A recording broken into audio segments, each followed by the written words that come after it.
السلام علیکم ورحمۃ اللہ وبرکاتہ۔ الحمد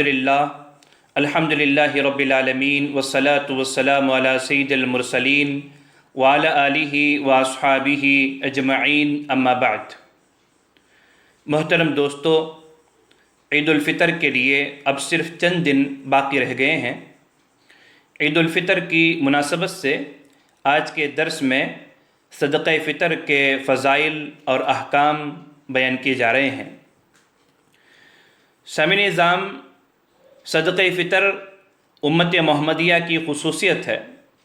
امت محمدیہ سے پہلے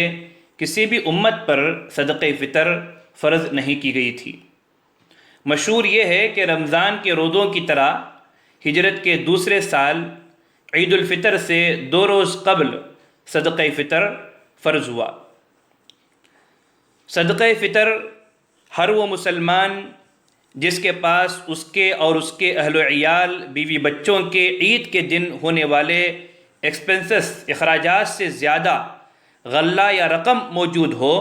اس کو اپنی جانب سے اور ہر اس شخص کی جانب سے نکالنا واجب ہے جس کا نان و نفقہ اور اخراجات اس کے ذمے واجب ہیں، جیسے بیوی، بوڑھے والدین، بچے، چھوٹے بھائی اور بہنیں اور گھر کے خدام، نوکر چاکر وغیرہ۔ صحیح بخاری کی روایت ہے، حضرت عبداللہ بن عمر رضی اللہ تعالیٰ عنہما فرماتے ہیں، رسول اللہ صلی اللہ علیہ وسلم نے صدقہ فطر رمضان میں 1 سا کھجور یا 1 سا جو یعنی بارلی ہر مسلمان آزاد و غلام، بالغ و نابالغ اور مرد و عورت پر فرض کیا۔ ہر آدمی کو چاہیے کہ جس شہر میں وہ رہتا ہے اسی شہر کے اناج کے اعتبار سے فطرہ نکالے۔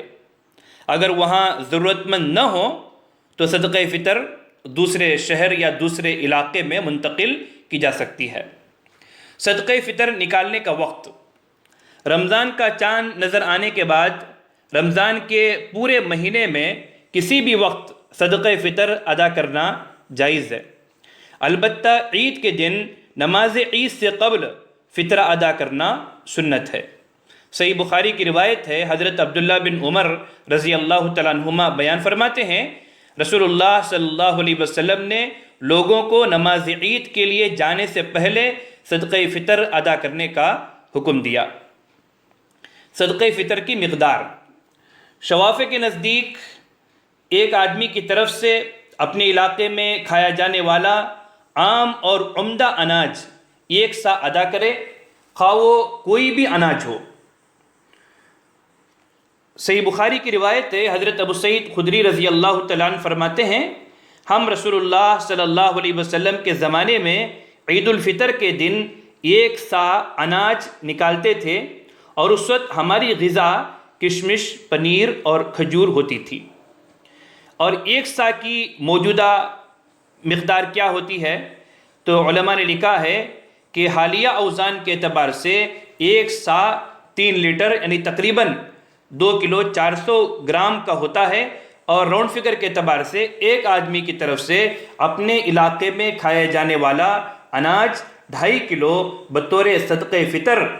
فیملی کے ہر فرد کی طرف سے نکالنا ہوگا۔ احناف کے نزدیک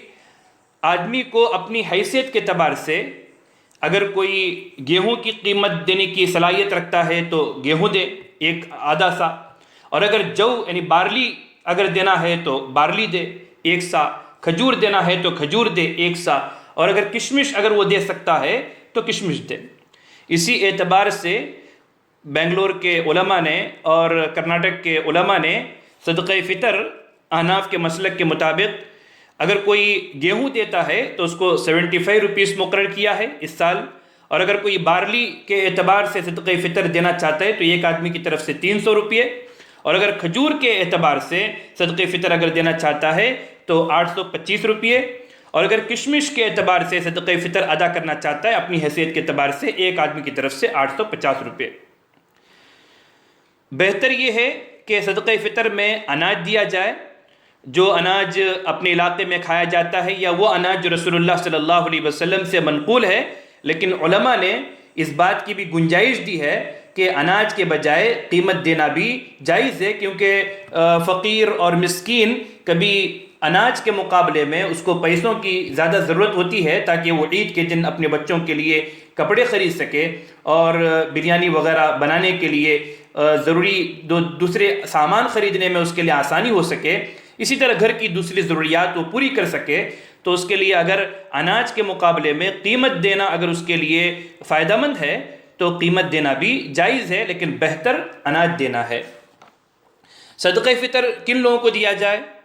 جو لوگ زکوٰۃ کے مستحق ہیں وہی لوگ صدقہ فطر کے بھی مستحق ہیں۔ سورہ توبہ کی آیت نمبر 60 میں اللہ تبارک و تعالی 8 مستحقین زکوٰۃ کی فہرست بیان کی ہے۔ نمبر 1 فقیر، نمبر 2 مسکین، نمبر 3 عاملین صدقہ یعنی صدقہ وصول کرنے والے، نمبر 4 تالیف قلب کے لیے، نمبر 9 مسلموں کے ساتھ نو مسلموں کی ترغیب کے لیے، ان کی ہمدردی کے لیے، نمبر 5 گردن چھڑانے کے لیے یعنی غلاموں کو آزاد کرنے کے لیے، نمبر 6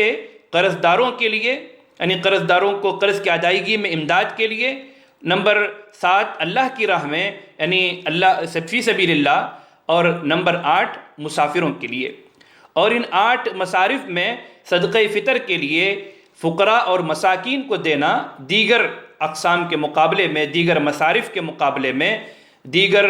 جو مستحقین کے مقابلے میں بہتر ہے۔ صدقہ فطر کی حکمت کیا ہے؟ اللہ تبارک و تعالیٰ نے صدقہ فطر ہم لوگوں پر کس لیے مقرر کیا؟ اس کی 2 حکمتیں رسول اللہ صلی اللہ علیہ وسلم نے بیان فرمائی ہیں۔ ایک حکمت یہ ہے کہ انسان ہونے کی حیثیت سے ماہ رمضان میں ہم سے کچھ نہ کچھ کوتاہیاں اور لاپرواہیاں ضرور ہوتی ہیں۔ روزے کی حالت میں کبھی روزے کے آداب کے خلاف کچھ ہو جاتا ہے، زبان سے کچھ بات کہہ دیتے ہیں، آنکھوں سے کوئی غلط چیز دیکھتے ہیں، کبھی لڑائی ہوتی ہے، کبھی جھگڑا ہوتا ہے جو روزے کے آداب کے خلاف ہے۔ تو رمضان کے اختتام پر جب اللہ تعالیٰ سے بدلہ لینے کا وقت آتا ہے تو روزے دار سوچنے لگتا ہے کہ یہ مجھ سے کیا ہو گیا، کاش کہ میں نے ماہ رمضان میں کوئی بیکار کام نہ کیا ہوتا، بیکار چیزوں سے اجتناب کیا ہوتا۔ تو لہٰذا ماہ رمضان کے روزوں کی پاکی کے لیے، تطہیر کے لیے صدقہ فطر ہر مسلمان پر فرض کر دیا گیا ہے تاکہ عیدگاہ جانے سے پہلے وہ تمام آلائشوں اور گندگیوں سے پاک و صاف کر دیا جائے۔ اور صدقہ فطر کی دوسری حکمت یہ ہے کہ دیگر مذاہب میں مالدار تہوار مناتے ہیں اور فقراء و غرباء عید کی خوشیوں سے، تہوار کی خوشیوں سے محروم رہتے ہیں، اور ان کی اولاد دوسروں کو خوشیاں مناتے ہوئے دیکھ کر، مالداروں کے بچوں کو خوشیاں مناتے ہوئے دیکھ کر ٹھنڈی آہیں بھرتے ہیں اور اپنی محرومی کے بارے میں، محرومی کا ان کے اندر احساس پیدا ہوتا ہے۔ تو اسلام نے اپنے ماننے والوں کو اس وقت تک عید کے دن عیدگاہ جانے کی اجازت نہیں دی جب تک محلے کے غرباء و فقراء کی عید کا انتظام نہ کر دیا جائے، جب تک کہ ان کے لیے صدقہ فطر ادا نہ کر دیا جائے۔ سنن ابی داؤد کی روایت ہے، حضرت عبداللہ بن عباس رضی اللہ تعالیٰ عنہما بیان فرماتے ہیں، رسول اللہ صلی اللہ علیہ وسلم نے روزے داروں کی لغو و فضولیات سے، بیکار چیزوں سے، جو بیکار حرکتیں ہوئی ہیں رمضان کی حالت میں، روزے کی حالت میں، تو پاکی اور مساکین کو کھلانے کی خاطر صدقہ فطر کو فرض فرمایا ہے۔